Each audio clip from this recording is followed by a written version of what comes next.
இன்றைக்கு பிரேக்பாஸ்ட் வந்து கடலையோட சேர்த்து அப்படியே பிளேண்டி நாங்க வீட்டுல ஒயிட் சுகர் வந்து பாவிக்கிறேன். அப்படியே பிரேக்பாஸ்ட் முடிச்சிட்டு எங்க போறேன் தெரியுமா? வேற எங்கேயுமே இல்ல, கேர் கட் பண்ண தான் போறேன். எனக்கு தெரியும் நீங்க என்ன யோசிக்கிறீங்க.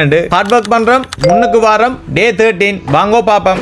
என்ன பயணத்தை வந்து ஆரம்பிச்சாச்சு. 35 கிலோமீட்டர் போகணும். எங்கன்னு சொன்னா ஏஜெக்ஸ் தான் போறேன். இதுல இருக்கிற இந்த ஹார்ட்வுட் சலூனுக்கு தான் வந்திருக்கிறேன். வாங்கோ இப்ப உள்ளு போய் ஹேர் கட் பண்ணுவோம். உள்ளுக்கு போன உடனே ரெண்டாவது ஆள் நான் தான். அப்படியே நான் சொன்ன மாதிரி அண்ணாவும் வந்து ஹேர் கட் பண்ண வலிக்கிட்டார். நான் குறிப்பாண்டைக்கு வந்தது காரணமே இந்த தாடியை வந்து சேவ் பண்றதுக்கு தான். பள்ளிக்கூடம் படிக்க யோசிச்சது எப்படா தாடி வளருமெண்டு. அது வளர்ந்த அப்புறம் தான் தெரியுது அதை மெயின்டைன் பண்றவள கஷ்டமெண்டு. ஃபைனலி ஹேர் கட் பண்ணி முடிஞ்சது. ஹேர் கட் பண்ணதுக்கு வந்து $40. ஊர்ல தலைமுடி வெட்டுன்னு சொன்னா ஒரு வருஷத்துக்கே வெட்டலாம் இந்த காசுக்கு. நான் இவ்வளவு நாளும் தொப்பியோட தெரிஞ்சது காரணம் 2 மாதத்துக்கு முன்ன மொட்டை அடிச்சேன். நான் இப்பதான் முடியே வளர்ந்துருக்குது. அப்படியே சலூனுக்கு பாயை சொல்லிட்டு போமவில் நோக்கி பயணம் ஆரம்பிச்சாச்சு. இனி கனடால கார்ல பயணம் செய்யறேன்னு சொன்னா கட்டாயம் சன்கிளாஸ் வேணும். ஏன்னு சொன்னா கனடால வந்து குளிரையும் தாங்க இயலாது, வெயிலையும் தாங்க இயலாது. நீண்ட நாட்களுக்கு பிறகு நல்ல ஒரு வெதர். இந்த அடிக்கிற சூரியனுக்கு முழு சினவும் கரைஞ்சிடும் போலதான் கிடக்கு. அப்படியே வீட்டை வந்தா தம்பி வந்து பிஸ்கெட் சாப்பிட்டு இருந்தேன். சும்மா தான் கேட்டேன், உண்மையிலேயே தந்துட்டான். அப்படியே நல்ல ஒரு முழுக்க போட்டுட்டு மத்தியான சாப்பாட்டையும் முடிச்சிட்டு அப்படியே ஸ்காப்ரோக்கு கிளம்பியாச்சு. அப்படியே நேரா சித்தாட்ட தான் போனான். ஸ்காப்ரோ அலுவல் எல்லாத்தையும் முடிச்ச அப்புறம் சித்தா சொன்னார் வால்மார்ட்டுக்கு போகணும்னு சொல்லி. வால்மார்ட்ல சின்ன ஒரு ஷாப்பிங். எனக்கும் சித்தாக்கும் நிறைய அலுவல் இருந்தது. எல்லாத்தையும் முடிச்ச உடனே சரியா பசிக்க வலிக்கிட்டு அப்படியே சிலோன் ஸ்பைசி கப்பு தான் போனோம். இவங்க கடையில எல்லா சாப்பாடுமே வந்து சூப்பரா தான் இருக்கும். எங்களுக்கு மட்டன் கொத்து தான் சாப்பிடணும் போல இருந்தது. கொத்தும் ஆர்டர் பண்ணோட கொத்தும் வந்துடுது.